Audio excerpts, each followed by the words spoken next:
मेरा नाम साहिल है। मुझे पढ़ाई के सिलसिले में अहमदाबाद जाना था और मेरे साथ साथ मेरे दो दोस्त भी थे, जिनमें से एक मेहुल था और दूसरा सूरज था। तो हम लोग अहमदाबाद निकल गए।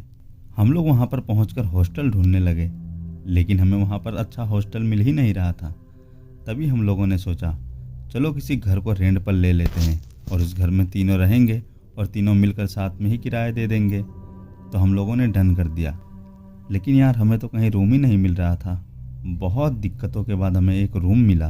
वो भी यार एक अजीब सा रूम था और बहुत ही पुराना लग रहा था। लेकिन हमने सोचा जाने दो यार, नहीं मिल रहा है, इससे अच्छा यही रूम ले लेते हैं और यहीं रहेंगे और तीनों को ही रहना है तो तीनों रहेंगे। हमने वो घर रेंट पर इसलिए लिया था क्योंकि वो वाला हमारा जो रूम था वो हमारे कॉलेज से थोड़ी ही दूर था। तो हमने सोचा चलो ठीक है यार, ये कॉलेज से ज़्यादा दूर भी नहीं है और यहीं रूम लेना ठीक रहेगा। हम लोग उस रूम में रहने लगे। हमारी रोज़ की रूटीन चालू हो गई। समझो वो एकदम नॉर्मल ही थी। हम लोग रोज़ आते जाते थे, कॉलेज आते थे, वहाँ से घूमते फिरते थे, मज़े करते थे और रूम में आकर सो जाते थे। हम लोग का नेचर बहुत ही अच्छा था, जिसकी वजह से हमारी अगल बगल वालों से बहुत ही अच्छी पहचान हो गई थी और कुछ भी खाना पीना उनके वहाँ पर बनता था तो वो हमें ज़रूर देते थे और हम लोग भी शौक़ से ले लेते थे। और हम लोग भी कुछ नई चीज़ें बनाते थे तो उनको दे देते थे। हम लोग सोचते थे चलो यहाँ पर रहना है तो सबके साथ मिलजुल कर रहेंगे। एक अजीब चीज़ ये भी थी कि हमारे रूम के सामने एक लड़की रहती थी। वो मुझे बहुत ही ध्यान से देखती थी, लेकिन कभी भी मैंने उसे इस नज़रों से देखा ही नहीं कि आखिर वो मुझे देखती क्यों है। लेकिन मैंने सोचा जाने दो यार, होगी देखती होगी, मुझे क्या, मुझे तो सिर्फ अपनी पढ़ाई पर फोकस करना है। और मैं पढ़ाई में ही जुटा रहा। एक दिन मैं कॉलेज से घर आ रहा था तो मैंने देखा कि हमारे अपार्टमेंट के नीचे बहुत ही ज़्यादा भीड़ लगी हुई है। वहाँ पर मैंने कुछ लोगों की बातें सुनी। वो लोग बातें कर रहे थे, यार ये लड़की बहुत अच्छी थी, पता नहीं इसे क्या हुआ जो इसने आत्महत्या कर ली, ये बहुत सीधी थी। उस समय मैं सिर्फ अकेला था, मेरे दोनों दोस्त बाहर गए हुए थे। अभी मैंने सोचा देखूं ये लड़की आखिर है कौन। तो मैं जैसे ही वहाँ पर गया मैंने देखा ये वही लड़की थी जो मुझे रोज़ देखती थी और उस लड़की की मौत हो गई थी और उसने आत्महत्या कर लिया था।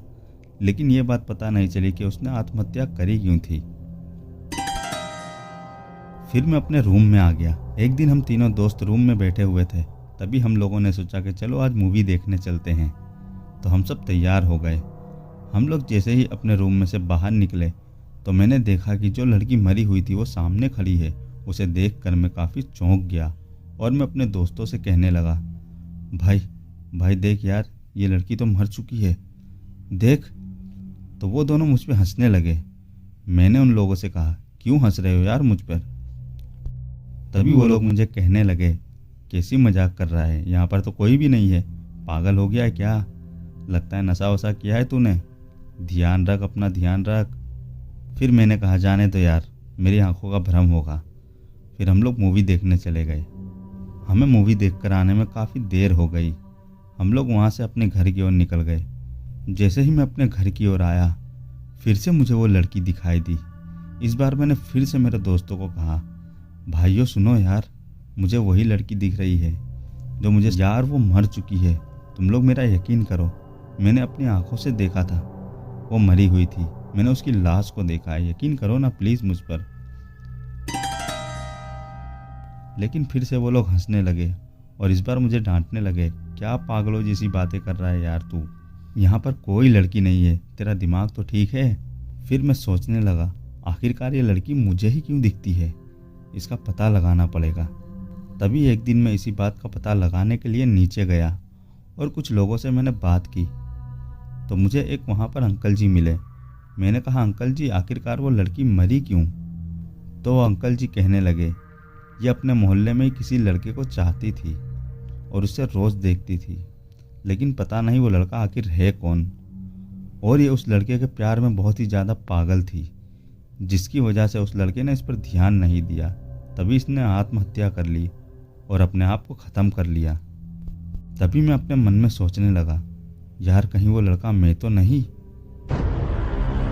तभी मैंने अंकल जी से कहा, अंकल जी कोई ऐसा भी कर सकता है क्या, किसी लड़के ने उस पर ध्यान नहीं दिया तो अपने आप को उसने ख़त्म ही कर लिया।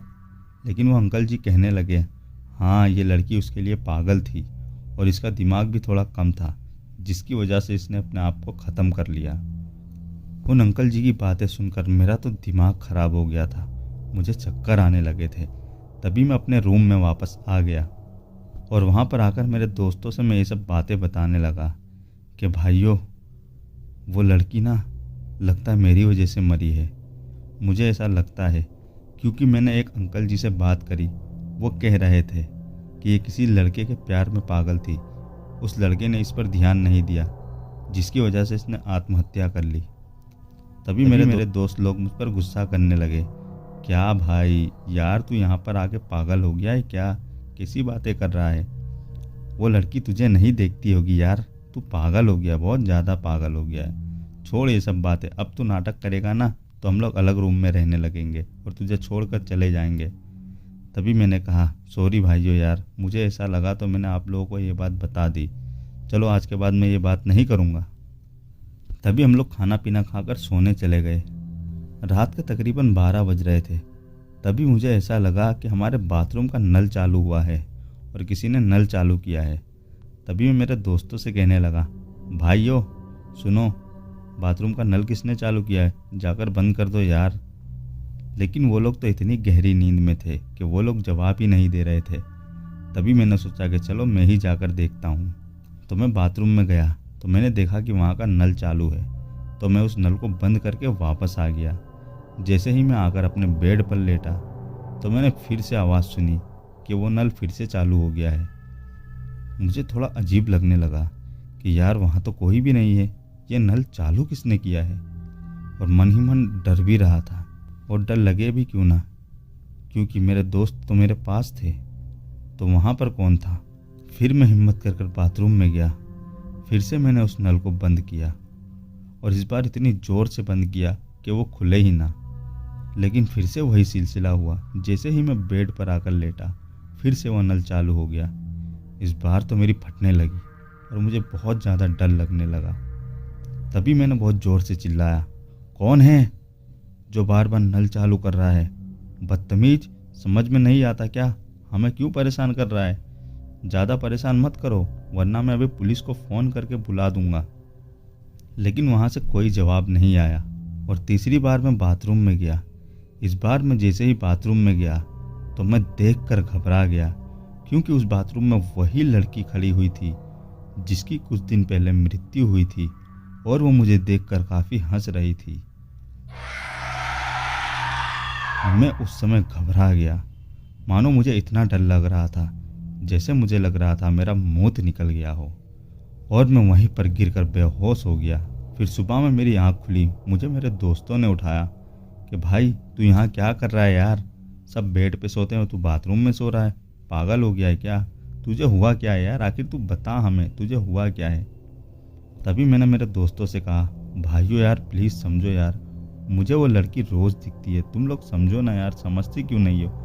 भाई यार मैं तो ये रूम खाली करके चला जाऊँगा, तुम लोगों को रहना है तो रहो, मुझे मेरी जान प्यारी है। और एक काम तुम लोग भी करो, ये रूम खाली कर दो, वरना क्या पता कोई अनहोनी हो जाए, बाद में हमें पछताना पड़े।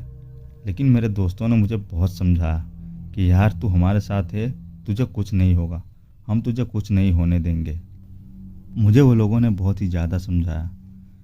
फिर मुझे भी लगा जाने दो यार, ये लोग समझा रहे हैं तो रहने देता हूँ। अगर इस बार हुआ कुछ तो मैं ज़रूर ये रूम खाली कर दूँगा। लेकिन अब तो मेरे साथ ऐसा होता था, मैं जब भी बाहर जाता या रूम में आता मुझे वो लड़की हमेशा दिखती और मुझे देखकर सिर्फ मुस्कुराती। एक दिन यही कांड हम तीनों के साथ हुआ। वो दिन तो हमारी ज़िंदगी का बहुत ही खतरनाक दिन था। हम तीनों सो रहे थे, तभी ऐसा लगा किसी ने मुझे बुलाया, लेकिन आवाज़ कहाँ से आ रही थी मुझे वो समझ में नहीं आ रहा था। तो मैंने कहा जाने दो, किसी और को कोई बुला रहा होगा। मैंने उस बात पर गौर नहीं किया। तभी अचानक से किसी ने हमारा दरवाज़ा खटखटाया। तो मैंने मेरे दोस्तों से कहा, भाइयों सुनो यार, सुनो, देखो कोई हमारा दरवाज़ा खटखटा रहा है, चलो जाकर देखते हैं आखिर कौन है जो हमारा दरवाज़ा खटखटा रहा है। लेकिन वो लोग तो यार नींद में इतने पागल थे कि वो लोग उठने का नाम ही नहीं ले रहे थे। हिम्मत कर मैं ही गया और जैसे ही मैंने दरवाज़ा खोला तो मैंने देखा कि वही लड़की मेरे सामने खड़ी हुई है और इस बार तो वो मेरे पास आ रही है। यार मुझे तो समझ में नहीं आ रहा था कि मैं करूँ तो करूँ क्या यार, मैं कहाँ जाऊँ, क्या करूँ। मुझे ऐसा लग रहा था कि मैं पागल हो जाऊँगा। तभी मैंने बहुत ज़ोर से चिल्लाया और मेरे दोनों दोस्त भी उठ गए और वो लोग मेरे पास दौड़ते दौड़ते आए और मुझसे कहने लगे, क्यों चिल्ला रहा है तू यार, पागल हो गया है क्या? यार तूने तो हद कर दी है, तू कितना हमें परेशान कर रहा है। और वो लोग मुझ पर चिल्लाने लगे। मैंने उन लोगों से कहा, यार मुझे वो लड़की फिर से दिखी, प्लीज़ यार तुम लोग समझो ना। लेकिन वो मेरी बातें मानने को तैयार ही नहीं थे। तभी अचानक से कुछ ऐसा हुआ कि वो दोनों भी घबरा गए, क्योंकि वो लड़की अचानक से हम तीनों के सामने आ गई और आकर हंसने लगी। और इस बार उसका चेहरा काफ़ी अजीब था और मुझे तो ऐसा लग रहा था कि उसका पूरा चेहरा जला हुआ है और उसके दांत बड़े बड़े थे और आंखें लाल लाल थी। हम तीनों दोस्तों ने जब उसको देखा तो हम लोग बहुत ज़ोर से चिल्लाने लगे और चिल्लाते चिल्लाते हम लोग बाहर की ओर भाग गए और बाहर आकर बैठ गए और हमसे कहने लगे, क्या हुआ, क्यों चिल्ला रहे हो? तो हमने उन लोगों को पूरी बात बताई। तो वो लोग हमें कहने लगे, आजकल हम लोगों के साथ भी कुछ ऐसा ही हो रहा है, हमें वही लड़की दिखती है जो मरी हुई थी। तुम लोग एक काम करो, ये रूम जितनी जल्दी हो सके खाली कर दो, वरना क्या पता तुम लोग मारे जाओ, तुम्हारे साथ कुछ भी हो सकता है। उस रात तो हम लोगों ने दूसरे के घर में काटी, लेकिन सुबह होते ही हम लोग उस रूम में जाते हैं और अपना पूरा सामान ले लेते हैं और वो रूम खाली कर देते हैं। हम लोग तो बच गए, लेकिन क्या पता उसके जाल में कोई भी आ सकता था। हम लोग नसीब वाले थे, लेकिन आप लोग भी कहीं भी जाना तो सोच समझ कर जाना। क्या पता आपका भी सामना ऐसे ही किसी लड़की से हो जाए, तो आप भी बचकर रहना। तो दोस्तों ये थी कहानी। आप लोगों को कहानी कैसी लगी हमें कमेंट में बता देना और वीडियो अच्छा लगे तो लाइक कर देना और चैनल पर नए हो तो सब्सक्राइब भी कर देना। चलिए मिलते हैं ऐसी ही दूसरी वीडियो में, तब तक के लिए बाय।